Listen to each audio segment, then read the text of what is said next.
사랑하는 성도 여러분, 반갑습니다. 오늘 거룩한 주일 각처에서 예배하시는 여러분들 주님의 이름으로 환영합니다.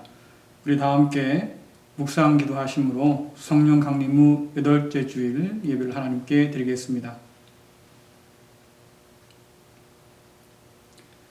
지존자의 은밀한 곳에 거주하며 전능자의 그늘 아래 사는 자여, 나는 여호와를 향하여 말하기를 그는 나의 피난처요 나의 요새요 내가 의뢰하는 하나님이라 하리니 이는 그가 너를 새 사냥꾼의 올무에서와 심한 전염병에서 건지실 것이미로다. 아멘. 우리의 피난처요 요새이신 하나님 아버지, 전능자의 날개 그늘 아래 모인 하나님의 백성들이 이 시간 한마음으로 예배하오니 받아 주옵소서. 예수님의 이름으로 기도드리옵나이다. 아멘. 다 함께 사도신경으로 신앙을 하겠습니다. 전능하사 천지를 만드신 하나님 아버지를 내가 믿사오며 그 외아들 우리 주 예수 그리스도를 믿사오니 이는 성령으로 잉태하사 동정녀 마리아에게 나시고 본디오 빌라도에게 고난을 받으사 십자가에 못 박혀 죽으시고 장사한 지 사흘 만에 죽은 자 가운데서 다시 살아나시며 하늘에 오르사 전능하신 하나님 우편에 앉아 계시다가 저리로서 산자와 죽은 자를 심판하러 오시리라. 성령을 믿사오며 거룩한 공예와 성도가 서로 교통하는 것과 죄를 사하여 쉬는 것과 몸이 다시 사는 것과 영원히 사는 것을 믿사옵나이다. 아멘. 다 함께 교동문 87번입니다. 요한계시록 21장 말씀입니다. 교독하겠습니다. 또 내가 새 하늘과 새 땅을 보니 처음 하늘과 처음 땅이 없어졌고 바다도 다시 있지 않더라. 또 내가 보매 거룩한 성 새 예루살렘이 하나님께로부터 하늘에서 내려오니 그 준비한 것이 신부가 남편을 위하여 단장한 것 같더라. 내가 들으니 보좌에서 큰 음성이 나서 이르되 보라, 하나님의 장막이 사람들과 함께 있음에 하나님이 그들과 함께 계시리니 그들은 하나님의 백성이 되고 하나님은 친히 그들과 함께 계셔서 모든 눈물을 그 눈에서 닦아주시니 다시는 사망이 없고 애통하는 것이나 곡하는 것이나 아픈 것이 다시 있지 아니하리니 처음 것들이 다 지나갔음이로라. 보좌에 앉으신 이가 이르시되 보라, 내가 만물을 새롭게 하노라. 아멘. 다 함께 찬송 14장 부르시겠습니다.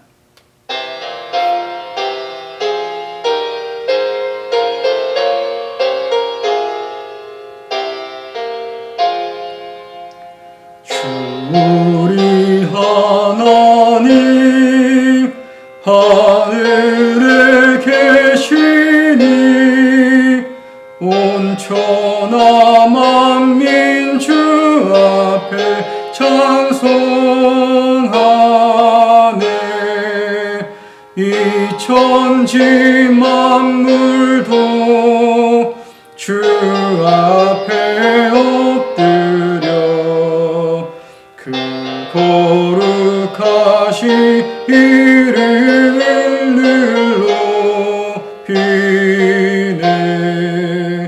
주 언약하신 것 끝까지 지키니 저 하늘 나라 향하여 복하리라.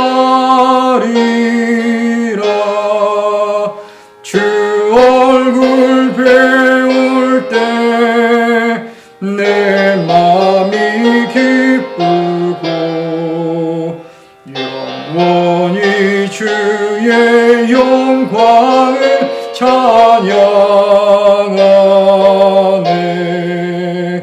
왕의 왕 되신 주 하늘에 계시니 이 세상 죄악 이기신 구주 예수. 저 천군 천사들 주옹이하고서 무성도 함께 영원히 늘 섬기네. 삼위일체께 승리하 기쁜 소리 높여서 감사드려. 창조주 하나님 내 주님 되시니 주 앞에 나도 엎드려 경배하네. 아멘.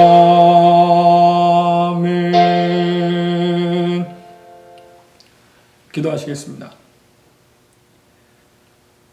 존귀하신 하나님 아버지, 거룩한 주일 주 앞으로 달려나온 주의 백성이 드리는 이 예배를 기억하여 주시고 이곳에 임하여 주셔서 찬양과 영광을 받으시길 원합니다.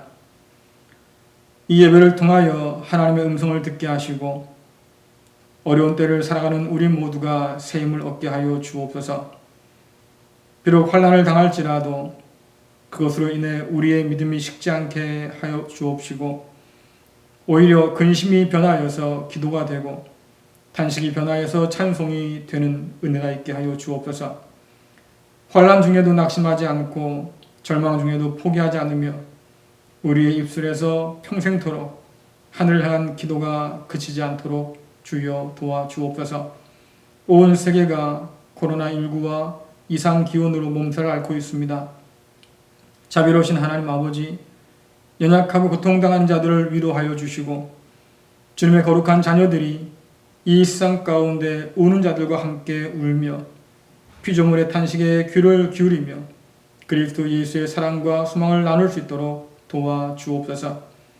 이 어려움들을 극복할 지혜를 허락하여 주시고 무엇보다 고난 속에서 자신을 돌아보며 성찰하는 겸손함을 덧입혀 주옵소서. 오늘 이 예배 가운데 임재하여 주셔서 모든 성도들을 붙들어 주시고 하늘의 은혜와 평강으로 충만하게 채워 주옵소서.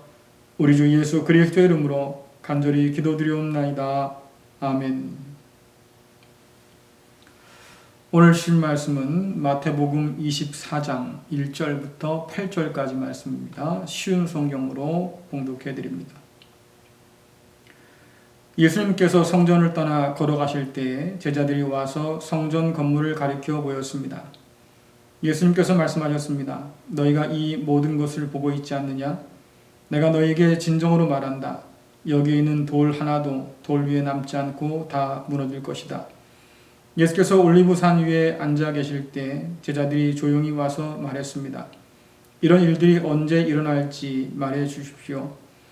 선생님께서 다시 오시는 때와 세상의 마지막 때에 어떤 징조가 있겠습니까? 예수님께서 대답하셨습니다. 아무도 너희를 속이지 못하게 조심하여라. 많은 사람들이 내 이름으로 와서 내가 바로 그리스도다 라고 말할 것이다. 그리고 많은 사람들을 속일 것이다. 또한 너희는 전쟁에 대한 소식과 소문을 들을 것이다. 그러나 두려워하지 마라. 이런 일들은 반드시 일어나야 한다. 그러나 아직 마지막 때는 아니다. 민족이 다른 민족과 싸우기 위해 일어나고 나라가 다른 나라와 싸우기 위해 일어날 것이다. 여러 곳에서 기근과 지진이 있을 것이다. 이런 일들은 해산의 고통이 시작되는 것에 불과하다. 아멘. 샬롬. 지난 한 주간도 여러분 평안하셨습니까? 함께 모일 수 없어서 각자 자리에서 예배하는 여러분들 영상을 통해서 예배하면서 하나님의 은혜를 누릴 수 있기를 간절히 바랍니다. 우리 함께 인사 나누겠습니다. 사랑합니다. 축복합니다. 잘 됩니다. 네, 하나님께서 여러분들에게 잘 되는 은혜 주시기를 간절히 소원합니다. 아마 오늘 교회에 오신 분들은 깜짝 놀라셨을 것 같아요. 교회 전면이 아주 멋지게 바뀌었습니다. 또 오랜만에 교회에 오신 분들은 내가 잘못 찾아온 게 아닐까 의아하실지도 모르겠어요. 공사가 많이 진전이 돼서 이제는 십자가 설치 또 간판 설치만 남겨두고 있습니다. 여러분들 계속해서 기도해 주기를 부탁드리겠고요. 또 어린이 여름 성경학교가 온라인으로 어제부터 시작되었습니다.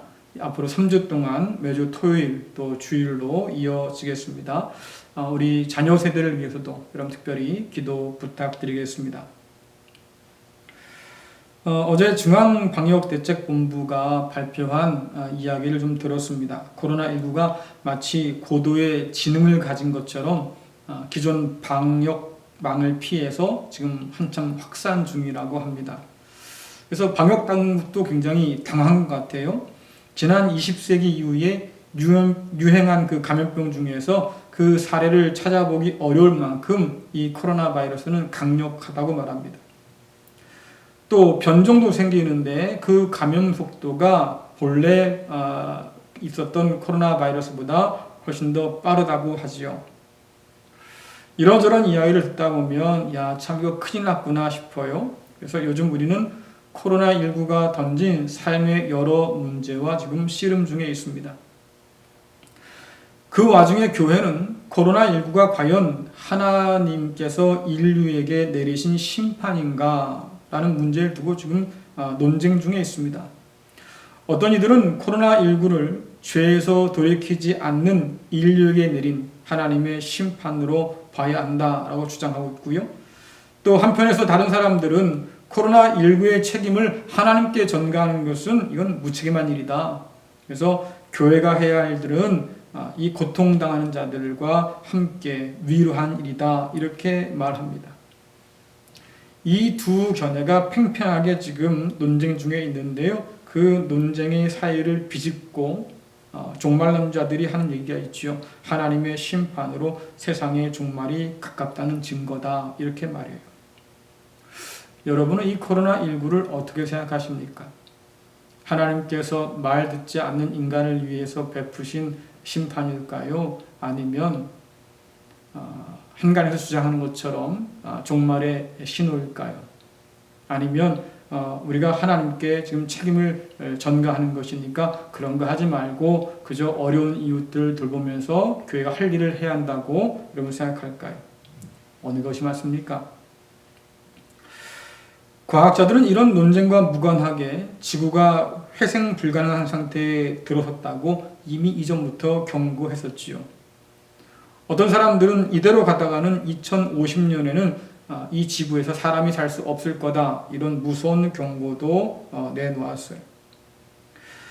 지구가 회생 불가능한 상태라고 하는 이 과학자들의 경고는 세상의 마지막에 가깝다는 종말론자들의 손을 들어준 것처럼 보입니다. 자, 그런데 우리가 신경 써야 할 것은 과연 주님께서도 이 종말론자들의 주장에 동의하실까 하는 거지요. 오늘 우리가 읽은 말씀은 그동안 많은 사람들이 잘못 이해해 왔기 때문에 종말에 관한 많은 오해가 생겼던 그런 말씀들입니다. 예루살렘에 입성하신 주님은 사람들에게 하나님 나라 복음을 전하셨지요. 그리고 바리새인이라든가 사두개인과 같이 유대 지도자들과 논쟁하기를 피하지 않았습니다. 유대 지도자들은 예수님을 죽이기 위해서 함께 모의했지요. 점점 주님을 향한 그런 위험 수위가 높아지게 되었습니다. 마태복음 23장에 보면 예수님께서는 예루살렘의 미래를 내다보시면서 통곡하십니다. 여러분들 마태복음 23장 35절부터 38절 말씀 같이 한번 읽어보겠습니다. 의인 아벨의 피로부터 성전과 제단 사이에서 살해당한 바라꺄의 아들 스가랴의 피에 이르기까지 너희는 세상에서 피를 흘린 의인에 대한 죗값을 치를 것이다. 내가 너희에게 진정으로 말한다. 이 모든 것들이 이 세대에 올 것이다. 예루살렘아, 예언자들을 죽이고 하나님께서 내게 보내신 사람들을 돌로 친 예루살렘아, 암탉이 병아리들을 날개 아래 품듯이 얼마나 내가 너희 자녀를 모으려고 했느냐. 그러나 너희들은 원하지 않았다. 보아라, 내 집이 버려져 못쓰게 될 것이다. 아멘. 주님께서는 선지자들을 핍박한 그 죄값을 주님을 십자가에 못 박은 세대가 받게 될 것이라고 지금 말씀하시지요. 내 집이 버려져 못쓰게 된다고 하는 것은 심판을 통해서 성전이 폐허가 될 것이라는 경고입니다. 주님께서는 지금 로마에 의해서 예루살렘이 초토화될 날을 바라보고 계십니다. 그리고 마태복음 24장에서 주님께서는 다시금 제자들에게 성전이 파괴될 것을 말씀하시지요. 24장에서 보면 그날은 제자들이 이 화려하고 웅장한 예루살렘 성전을 보면서 감탄을 금치 못했던 날이었습니다. 여러분, 지방 시골에서 살던 사람들이 서울에 오면 눈이 휘둥그레진다고 그러잖아요. 높은 건물들이 질비하니까 그 서울 풍경에 압도당한다 그래요. 당시 예루살렘 성전은 아기 예수님을 죽이려고 했던 헤롯 대왕이 유대인의 환심을 사기 위해서 로마식으로 재건축한 성전입니다.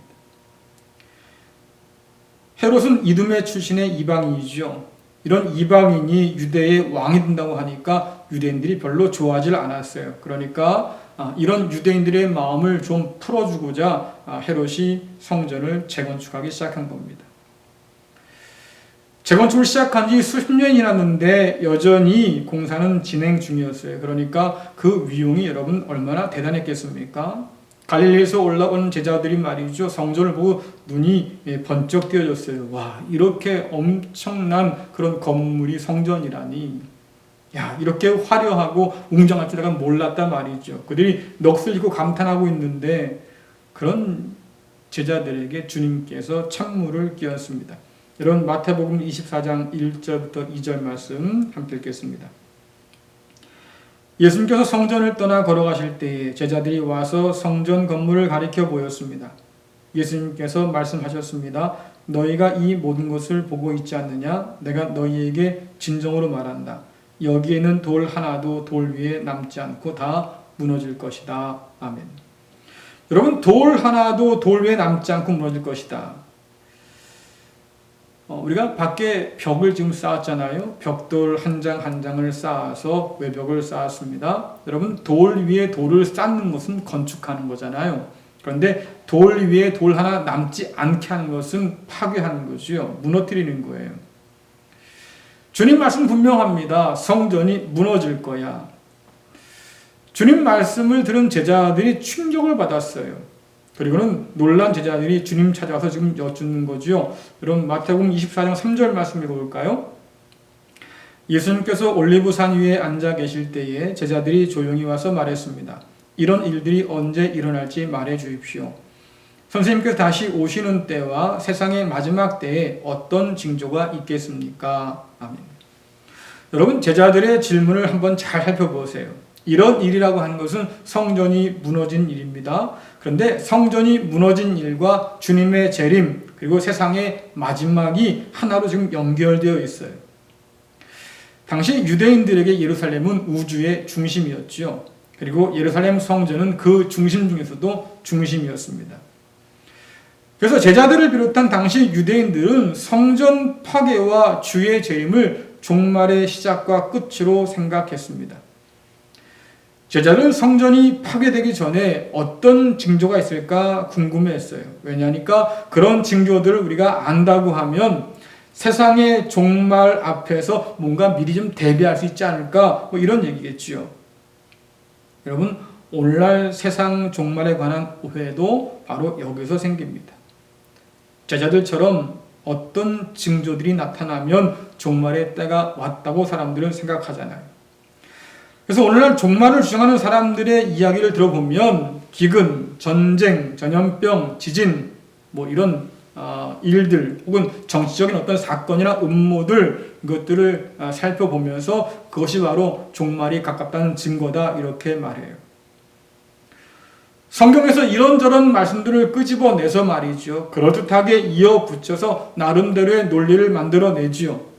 여러분들, 사람들이 소설을 재밌게 읽고 또 빠져들잖아요. 이유가 뭘까요? 소설이 사실이기 때문에 그렇습니까? 아니잖아요. 소설은 사실이 아니에요. 허구지요.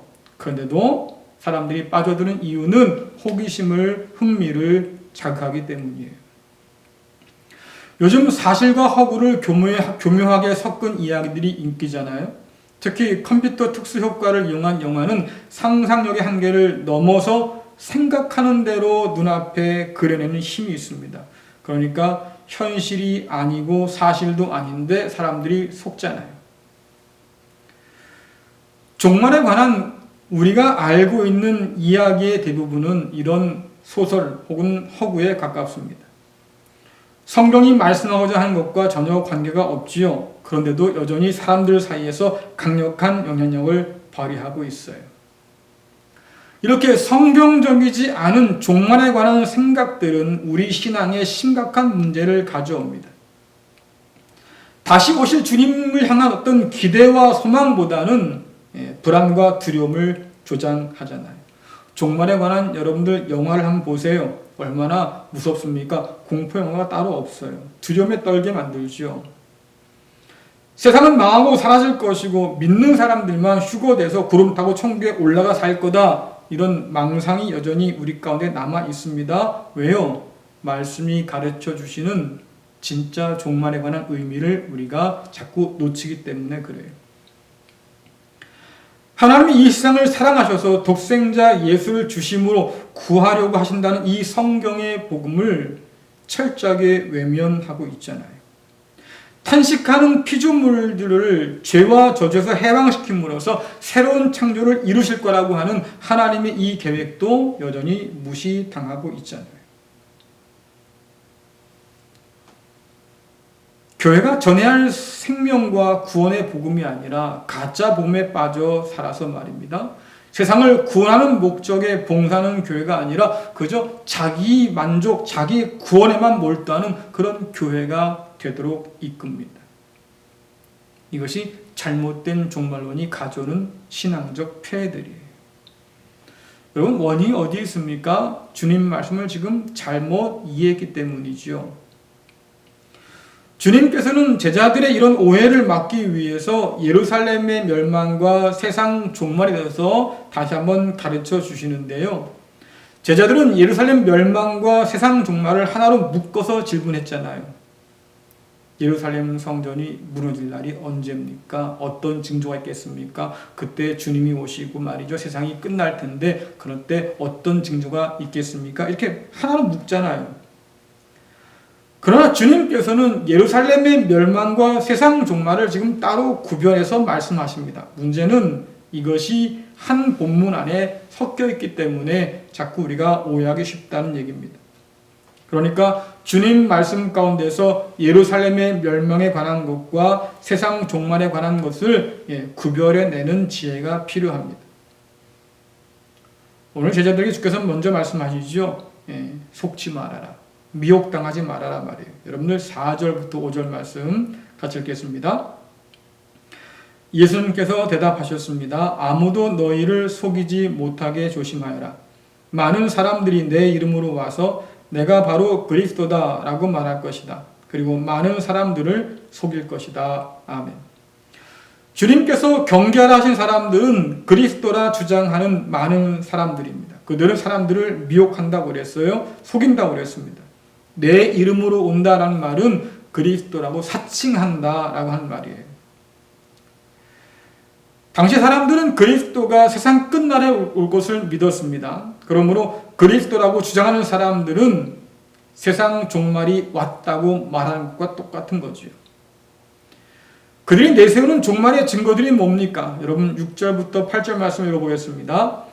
또한 너희는 전쟁에 대한 소식과 소문을 들을 것이다. 그러나 두려워하지 마라. 이런 일들은 반드시 일어나야 한다. 그러나 아직 마지막 때는 아니다. 민족이 다른 민족과 싸우기 위해 일어나고 나라가 다른 나라와 싸우기 위해 일어날 것이다. 여러 곳에서 기근과 지진이 있을 것이다. 이런 일들은 해산의 고통이 시작되는 것에 불과하다. 아멘. 메시아라고 그리스도라고 사칭하는 사람들은 전쟁에 대한 소문과 또 소식들을 들먹이면서 세상에 종말이 왔다고 말할 겁니다.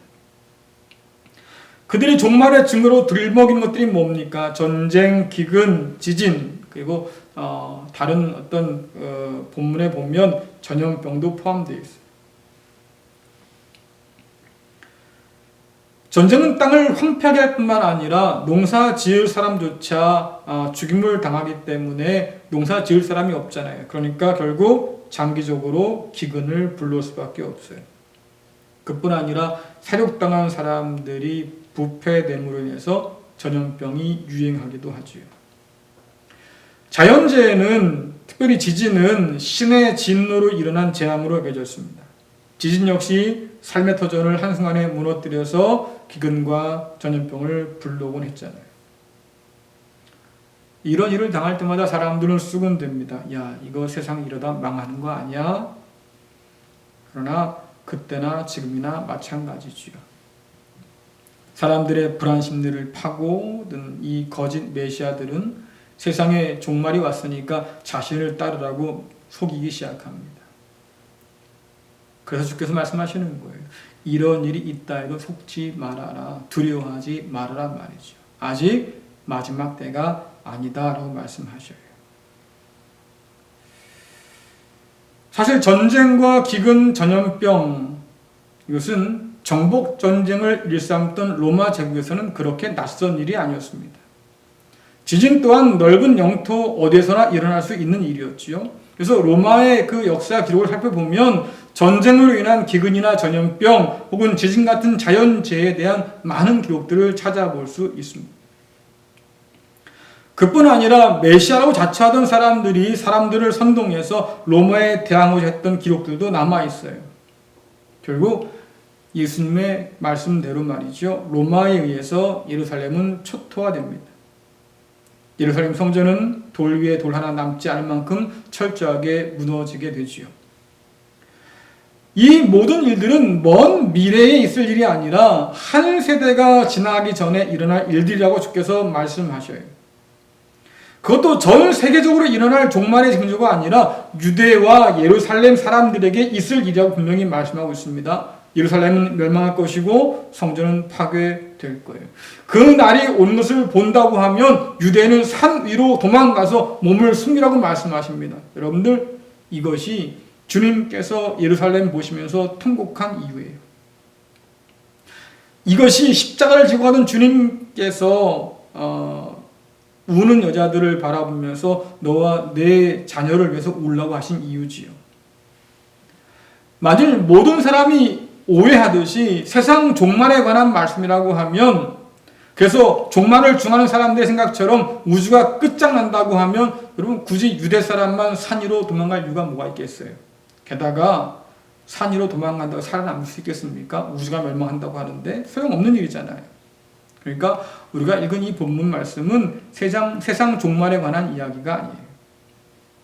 예수님께서 십자가에 돌아가신 이후에 40년 후 예루살렘은 로마에게 완전히 멸망당하고 성전은 돌 위에 돌 하나 남지 않고 완전히 무너뜨림을 당하죠. 주께서 말씀하십니다. 그러니까 세상 끝이라고 말하는 사람들에게 속지 말아라 말이죠. 그렇다고 해서 예루살렘 멸망이 세상의 종말과 전혀 관계가 없다고 하는 것은 아닙니다. 왜냐하면 주님께서는 이러한 모든 것이 종말의 증거가 아니라, 징표가 아니라 해산의 고통이 시작된 것이라고 말씀하셨기 때문이죠. 해산의 고통이라고 하는 것은 새로운 생명의 탄생을 위한 고통이잖아요. 주님께서 오심으로 하나님 나라가 이 땅 가운데 이미 시작되었습니다. 이제 역사라고 하는 것은 하나님 나라의 완성을 향해서 지금 움직이고 있는 그런 말세의 때지요. 그런데 성경이 말하는 종말은 세상이 망하고 사라지는 게 아니에요. 새하늘과 새 땅으로 새롭게 창조되는 거잖아요. 우리의 죄로 인해서 저주받은 땅이 하나님 나라로 인해서 다시 새롭게 회복되는 것, 여러분, 그것이 종말이에요. 마치 출세한 일이 가까워진 산모가 진통을 겪듯이 하나님 나라는 이런 탄식과 신음 속에서 완성될 날을 기다립니다. 이 땅에 끊이지 않는 전쟁과 기근과 전염병과 지진, 이 모든 것들은 종말의 증거가 아니라 세상이 탄식하면서 주의 날을 기다린다는 증거고, 그렇기 때문에 하나님 나라가 다가옴을 간절히 소망한다는 증거죠. 이런 주님 말씀을 통해서 여러분, 코로나19를 한번 생각해 봅시다. 과연 코로나19는 인류를 향한 하나님의 심판일까요? 혹은 종말론자들이 말하는 것처럼 종말의 증거가 될 수 있을까요? 혹은 누군가 말한 것처럼 우리가 할 일은 그저 함께 울어주는 것이 전부일까요? 여러분들, 우선 우리 6절 말씀을 먼저 읽어보겠습니다. 너희는 전쟁에 대한 소식과 소문을 들을 것이다. 그러나 두려워하지 마라. 이런 일들은 반드시 일어나야 한다. 그러나 아직 때는 아니다. 그래서 4절에서 말씀하셨잖아요. 속지 말아라. 두려움 가운데 속지 말아라. 아직 마지막 때가 아니다. 주님께서는 종말론자들의 주장이 옳지 않다고 분명히 말씀하십니다. 두려움 속에서 속지 말라고 경고하시잖아요. 그렇다고 하면 하나님의 간섭과 섭리는 여러분 전혀 없는 걸까요? 이 모든 것이 하나님의 창조 질서 안에 있는 일인데도 말이지요. 하나님 말씀하십니다. 뿌린 대로 거둔다 하셨어요. 이것이 하나님이 정하신 창조의 질서 중 하나잖아요. 코로나19 앞에서 인류는 자신을 돌아보기 시작했습니다. 그리고 깨닫지요. 아, 우리가 자초한 문제구나. 이것을 뼈저리게 지금 느끼고 있어요. 정신없이 살아온 우리가 말입니다. 코로나19를 우선 멈춤의 신호로 지금 받아들였습니다. 그리고 자기가 살아온 날들을 돌아보면서 심각하게 지금 고민 중에 있습니다. 왜 이런 일이 일어났을까요? 우리가 그렇게 살아왔기 때문이잖아요. 하나님께서 우리에게 심판으로 내려주신 것이 아니라 우리가 그렇게 살아왔기 때문에 우리가 뿌린 대로 지금 거두게 하신 거죠. 그러니까 이 모든 것이 여전히 하나님의 주권 안에 섭리 아래 놓여 있어요. 우리가 그리스도인이라고 하면 뿌린 대로 거두게 하신 하나님의 그 질서를 깊이 인식할 필요가 있습니다. 코로나19가 시작되자 한동안 우리는 왜라는 질문에 매달려 살았습니다. 왜 이런 일이 일어났을까? 누구 때문일까? 결국 우리는 이 모든 일에 책임질 희생양을 찾기에 바빴어요. 그 희생양이 누굽니까? 우리가 죄인이라고 손가락질하던 사람일 수도 있고요. 심지어 하나님일 수도 있었어요. 많은 사람이 그러잖아요. 저 죄인일 때문에 오늘 이 세상 가운데 이런 끔찍한 코로나가 발생한 거라고. 저 하나님 때문에 우리가 이런 끔찍한 고난과 고통을 당하는 거라고요. 그러나 우리가 하나님의 변함없는 은혜 안에 또 그분의 질서 안에 있음을 깨닫게 될 때 질문이 바뀌어요. 왜에서 어떻게로 달라지죠? 어떻게 이 상황을 우리가 극복할 수 있을까? 어떻게 우리가 함께 울면서 서로를 격려할 수 있을까? 어떻게 우리가 피조물의 탄식에 귀를 기울이면서 새롭게 창조될 그날을 바라볼 수 있을까? 이것이 그리스도인, 하나님을 믿는 사람들의 질문이 되어야 하죠.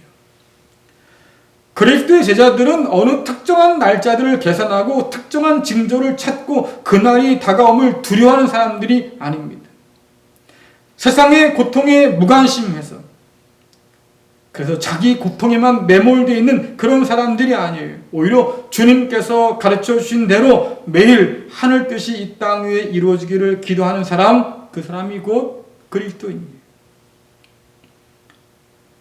종말이 다가오기 때문에 부쩍 열심을 내고 회개하는 사람이 아니라 매일매일 형제의 죄를 용서하면서 하나님 앞에 용서를 구하는 사람, 그 사람이 바로 그리스도인이잖아요. 언제일지 아무도 모르는 그날, 주님도 모른다고 하는 그날, 오직 하나님만 아시는 그날, 도적같이 임할 그날을 소망하면서 깨어서 오늘을 책임있게 살아가는 사람, 여러분 그 사람이 바로 그리스도인이에요. 하나님의 구원에 무임승차하는 사람이 아니라 행한대로 갚으시는 하나님의 공의를 바라보면서 말씀 앞에 그 뜻에 순종하는 사람, 그 사람이 곧 그리스도인이에요. 전쟁과 기근과 전염병과 각종 자연재해로 여전히 엉망이 일상이지만 그러나 하나님의 다스림 아래 있음을 믿는 사람, 여러분 그 사람이 진짜 그리스도인입니다. 세상이 이 모양인 것은 구원받은 우리 탓이 아니고 죄악된 세상 탓이라고 그렇게 선을 긋고 말이죠. 정죄하는 사람이 아니라 세상과 함께 탄식하고 소망 중에 새하늘과 새 땅을 바라보고 기대하는 사람, 여러분 그 사람이 바로 그리스도 예수의 사람이죠. 그러나 안타깝게도 그리스도인이라 말하는 많은 사람이 피조물의 탄식을 듣지 못하고 자기 고통에만 그렇게 매몰되어 살고 있습니다. 여전히 거짓 종말에 속아서 종말의 징조를 찾기에 바쁘지요. 그러나 여러분들, 오늘을 살아가는 우리가 바라봐야 할 진짜 종말의 표지는 전쟁이나 기근이나 전염병이나 지진이 아니에요. 바로 예수 그리스도시죠. 그분이 우리에게 주어진 마지막 종말의 징조예요. 주님은 마지막 때를 노아의 때와 같다고 말씀하셨습니다. 홍수 심판 이전의 유일한 징조는 기근이나 전쟁이나 전염병이나 지진이 아니었어요. 바로 하나님 명령으로 산 위에 방주를 만들던 노아였지요. 하나님이 그런 노아를 통해서 세상 사람들이 하나님의 심판의 경고를 알길 원했잖아요. 그런데 사람들은 비웃었습니다. 하나님이 보여준 그 징조를 바라보려고 하지 않았어요. 그저 바쁜 일상을 살면서 자신을 성찰하지 못했지요. 그런 노아 때처럼 바리새인들도 징조이신 주님을 눈앞에 두고도 다른 징조를 구합니다. 주님께서는 말씀하셨지요. 내가 너희들에게 요나의 표적밖에는 보여줄 것이 없다. 무슨 말씀이에요? 자기 자신이 곧 종말의 유일한 마지막 징조임을 말씀하고 계신 겁니다. 이 시대 역시 다른 징조를 찾고 구할 뿐 마지막 우리에게 징조로 주어진 주님을 바라보려고 하지 않습니다. 마태복음 21장에 보면 포도원을 가로챈 악한 소작인들에 대한 비유가 있습니다. 마음 좋은 이 주인이 포도를 빼앗기로 작정한 악한 소작인들에게 종들을 보내서 좋은 말로 설득합니다. 그러지 마라. 성실하게 농사지면 내가 잘 대해줄게. 열심히 성실하게 농사지면 좋겠다. 욕심 부리지 마라 말이에요. 그런데 악한 소작인들은 번번이 주인이 보낸 종들을 때리고 심지어 죽여버렸지요. 주인은 더 많은 종들을 보내보지만 번번이 악한 소작인들에게 매맞고 죽임을 당하고 악한 소작인들은 돌아오려고 하지 않아요. 여러분들, 사실 이것만으로도 충분히 죽어 마땅한 일이잖아요. 그런데 주인은 마지막으로 아들을 보내려고 합니다. 내가 아들을 보내면 내 말을 좀 들어주겠지 말이에요. 그런데 악한 소작인들 어떻습니까? 이 아들, 유일한 상속자인 이 아들만 죽이면 이거 포도는 다 우리 거야. 그래서 그 아들마저 죽여버려요. 이제 소작인들은 주인의 자비를 기대할 수 없게 되었지요. 주인은 더 이상 다른 종들을 보내지 않습니다. 끝까지 주인의 호의를 거절하고 아들까지 죽인 그 악한 소작인들을 진멸하지요. 주인의 아들이 악한 종들이 용서받을 마지막 희망이었지만 그러나 그들은 그 희망마저 거부했습니다. 이것이 오늘 이 시대의 사람들일 수 있다고 하는 거예요. 하나님이 주신 그리스도 예수를 바라보지 않는 것, 그리고 종말의 다른 표징들을 찾아서 헤매는 것, 이것이 오늘 이 시대의 문제 아닐까요? 우리가 잘 아는 요한복음은 하나님께서 이 세상을 사랑하셔서 구원하시기 위해 그 아들을 보냈다고 분명히 말씀하고 있습니다. 사랑하는 성도 여러분, 누구든지 아들을 믿는 자는 멸망치 않습니다. 누구든지 주의 이름을 부르는 자는 구원을 받습니다. 바울의 말처럼 주님께서 오시기 전까지 지금은 은혜의 때고 구원의 때이죠. 코로나19 시대라 해도 이 하나님의 구원의 은혜의 때는 변함이 없습니다. 두려움 속에 속지 말라고 하신 주님 말씀 믿으면서 해산의 고통 끝에 임할 새 하늘과 새 땅을 바라볼 수 있기를 간절히 축원합니다.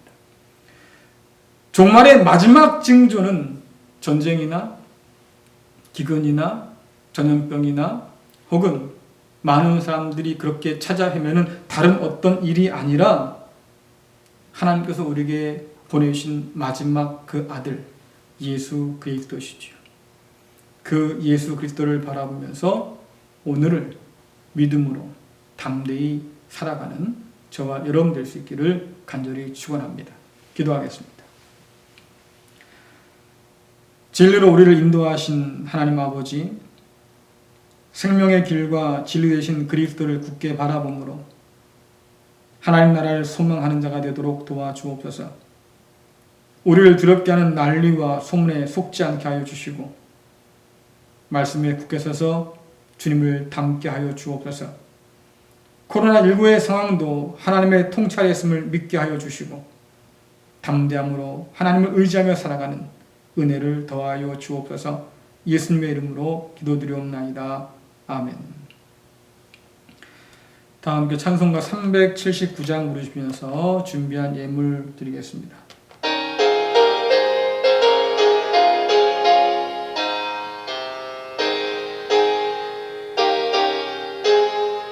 내 갈 길 멀고 밤은 깊은데 빛 되신 주 저 본향집을 향해 가는 길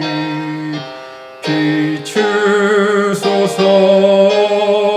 내 가는 길 달지 못하나 한 걸음씩 늘 인도하소서.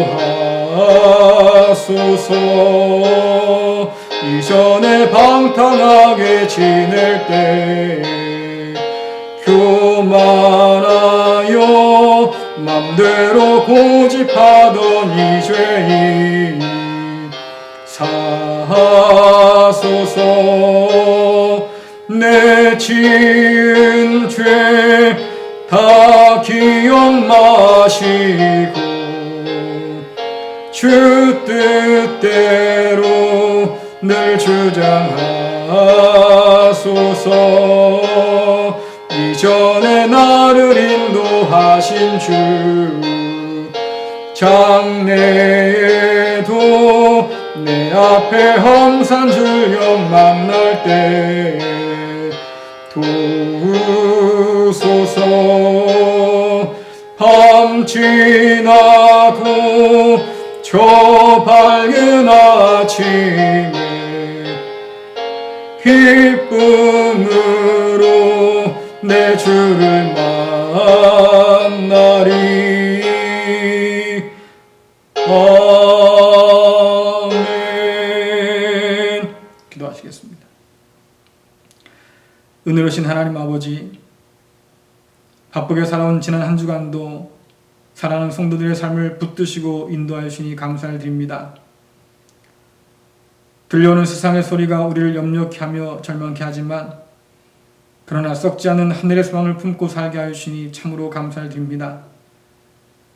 하나님께서 우리에게 베푸신 그 모든 은혜로 인하여서 감사하면서 이 시간 귀한 예물을 올려드리오니 하나님 받아 주옵소서. 소득의 11조 예물을 드린 자들에게 복을 더하여 주셔서 더 풍성함을 누릴 수 있도록 인도하여 주옵소서. 감사의 예물을 드리는 자들에게 하나님 은혜를 덧입혀 주셔서 감사의 은혜가 차고 넘치게 하여 주옵소서. 건축 헌금을 비롯한 각종 목조 헌금을 드리는 자들에게 하나님 함께하여 주셔서 저들의 가정과 기업이 더 견고히 서는 은혜가 있도록 주여 도와 주옵소서. 예수 그리스도의 이름으로 기도드리옵나이다. 아멘. 광고 몇 가지만 전해드리겠습니다. 코로나19 상황을 위해서 여러분 계속해서 기도 부탁드리겠습니다. 교회 전면 외벽 공사가 십자가와 간판 설치만 남겨두고 있습니다. 마무리 될 때까지 여러분 기도 부탁드리겠고요. 또 어린이 온라인 여름 성경학교가 순조롭게 시작되었습니다. 이제 2주차 또 3주차가 남았는데 잘 마무리할 수 있도록 여러분 특별히 기도 부탁드리겠습니다. 그 외 광고는 주보를 참고하시기 바랍니다. 다음 교 찬송가 545장 1절만 부르시면서 축도록이 마치겠습니다.